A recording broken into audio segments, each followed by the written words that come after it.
Bismillahirrahmanirrahim. Assalamualaikum warahmatullahi wabarakatuh.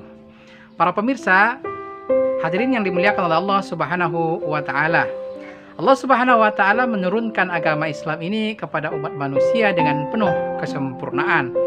Oleh karena itulah segala hal itu justru diatur dalam Islam, hatta sekalipun yaitu adalah berkaitan tentang hal perburuhan yang saat sekarang ini justru sedang menjadi sebuah opini yang sangat gaung di negeri kita.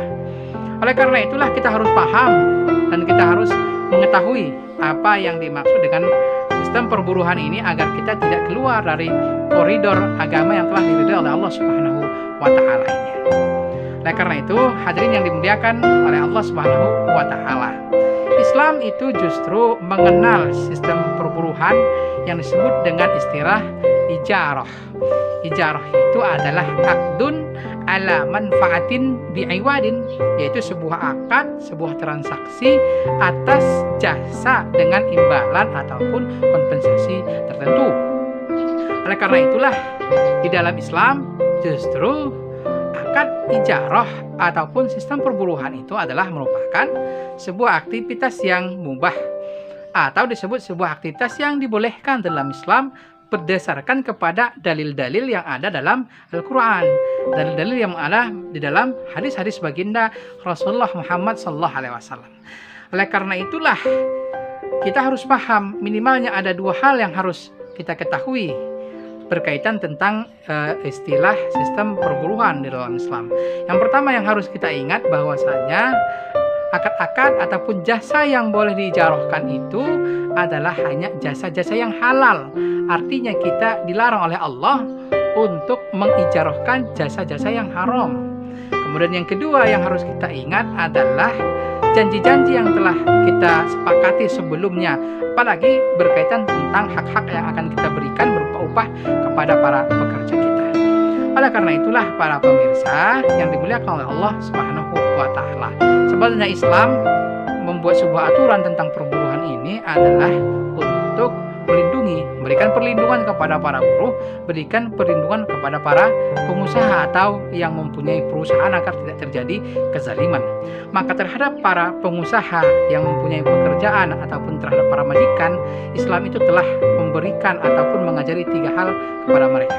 Yang pertama yang harus diajarkan kepada mereka itu, sebelum mempekerjakan orang harus menjelaskan secara detail jenis pekerjaannya, waktunya, berapa lama mereka bekerja, dan besaran upah yang akan diberikan kepada para pekerja ini harus jelas. Ini yang pertama yang harus dijelaskan kepada para pengusaha atau orang yang mempunyai pekerjaan. Kemudian yang kedua yaitu adalah upah.